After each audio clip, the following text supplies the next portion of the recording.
Awal cerita dimulai sekitar akhir bulan Juli 2015, di mana ketika itu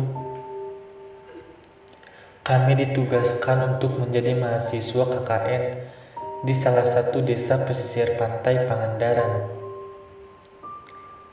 Ketika kelompok KKN kami yang berjumlah 15 orang menjadi tenaga sukarela di desa tersebut. Setelah sampai di sana, kami kemudian ditempatkan di salah satu rumah penduduk. Lalu kami dibawa ke kantor kepala desa dan diperkenalkan kepada seluruh perangkat desa. Di sela-sela perkenalan, kepala desa tersebut mengatakan kepada kami, "Adik-adik, jangan kaget kalau di desa ini masih banyak hal-hal yang berbau gaib atau supranatural," kata kepala desa itu sambil memperlihatkan benda-benda yang berbau mistis.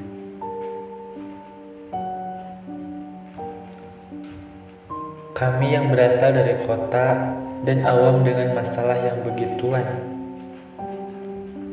kami cukup kaget dan ketakutan ketika mendengar informasi dari kepala desa tersebut. Dan yang membuat heran, ketika kami melakukan survei tempat, ternyata sebagian dari desa itu dipenuhi oleh makam alias kuburan. Hingga di desa itu terdapat 3 bagian makam: makam biasa, makam tua, dan makam keramat.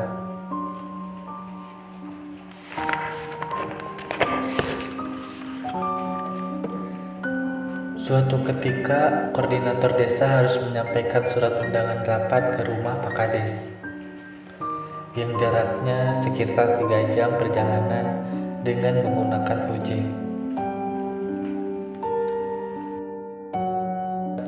Rumah Pak Kades berada di puncak gunung dan harus melewati hutan pinus yang cukup lebat. Dan kata penduduk setempat, hutan itu cukup angker. Setelah menyampaikan surat dan berbincang-bincang sebentar, teman kami pun pamit dari rumah Pak Kades. Di tengah perjalanan, tukang ojek pun ngobrol dengan teman kami. "Kang, kalau akang lagi KKN, takut sama hantu gak?" tanya si tukang ojek. Ditanya seperti itu, teman kami pun merasa heran dan sedikit ketakutan. Pak, jangan ngomong yang enggak-enggak, kan jadi merinding. Kalau bapak sendiri takut gak sama hantu? Tanya teman kami. Itu si kecil, penduduk di sini sudah terbiasa kan. Tuh lihat di sebelah kanan dan kiri kita ada makam kuburan, kata si tukang ojek. Belum juga 10 menit dari obrolan mereka, tiba-tiba mesin motor itu mati. Walau sudah berusaha untuk menghidupkan kembali, namun tetap saja tidak bisa. Beberapa saat kemudian, ban motor tukang ojek tadi meledak dengan sendirinya. Aneh bukan? Biasanya kalau ban meledak kalau menggilas sesuatu. Tapi ini tiba-tiba saja tanpa menggilas benda apapun. "Aduh, kenapa lagi, Pak?" tanya teman kami. "Iya nih, Kang, kenapa jadi begini ya?" "Begini saja, Akang, tunggu saja di sini. Saya mau ke bawah untuk benerin motornya," kata si tukang ojek. Teman kami pun mengiyakan tawaran dari si tukang ojek tadi. Walau sebenarnya takut, tapi apa boleh buat. Teman kami menunggu di tengah hutan yang jauh dari mana-mana, sambil duduk dan istirahat di atas batu yang sudah berlumut. Teman kami tidak mengetahui kalau yang ia duduki adalah batu nisan dari kuburan keramat. Setelah setengah jam tukang ojek itu pergi, tiba-tiba angin berhembus dengan kencang. Samar-samar teman kami itu melihat bayangan putih berkelebatan di atas pohon pinus. Bayangan itu sangat jelas, dengan tertawa mengikik pelan, sedikit mendesah karena tertiup oleh angin.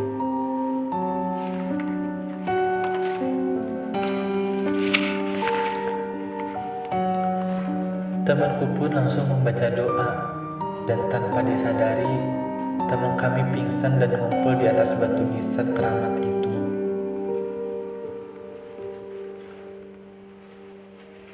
Singkat cerita, teman kami itu sudah dibawa ke rumah oleh si tukang ojek tadi dan dirawat oleh seorang orang pintar.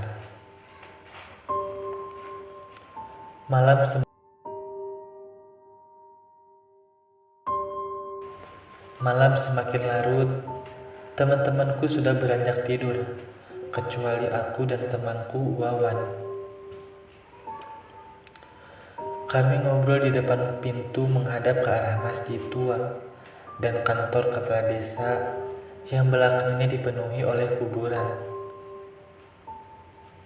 Jam sudah menunjukkan pukul 12:30 dini hari. Tiba-tiba temanku Wawan melihat sosok bayangan putih seperti mayat dibungkus oleh kain kafan melintas di dekat masjid tua. Kamu lihat itu gak? Tanya Wawan sambil memegang pundakku keras sekali. Melihat apa? Tanyaku heran, karena memang aku tidak melihat apa-apa. Itu tuh pocong, tambah Wawan. Lalu aku pun refleks melihat ke arah dia menunjuk, dan aku pun melihat sosok tubuh terbungkus oleh kain kafan sedang melintas di atas pohon rambutan dekat masjid tua menuju ke arah kantor kepala desa.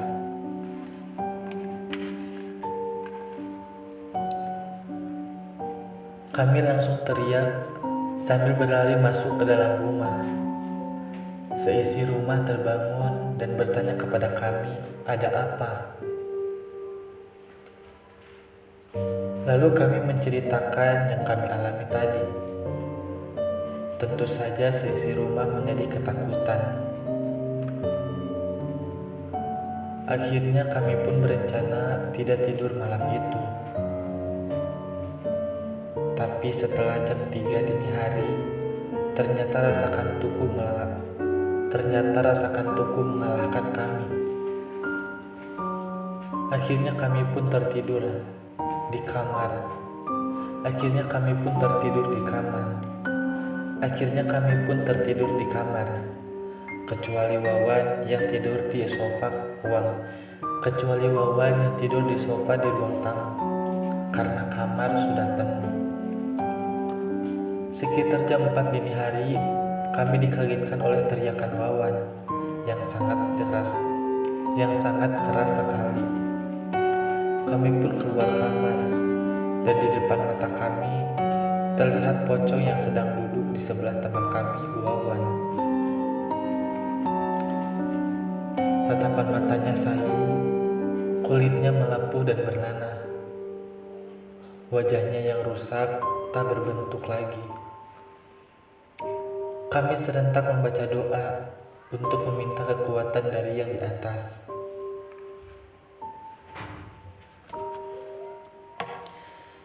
Tiba-tiba sosok itu pun mengeluarkan asap dan akhirnya sosok itu menghilang dari pandangan kami. Semua sesaat terdiam seperti mimpi. Setelah sadar, kami berusaha menolong Wawan yang sedang pingsan.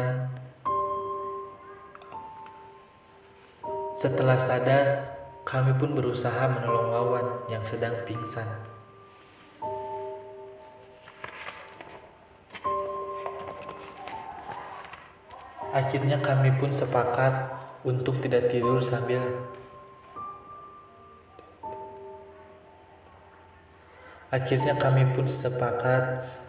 tidur sambil membaca doa bersama.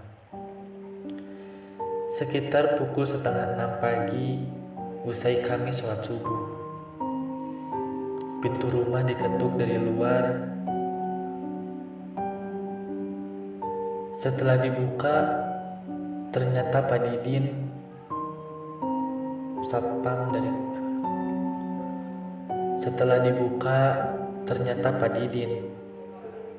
Kata beliau, kami disuruh datang nanti siang karena ada yang meninggal. Siangnya kami pun datang untuk melayat dan sekedar untuk mengucapkan turut berduka cita dan berdoa untuk si almarhum.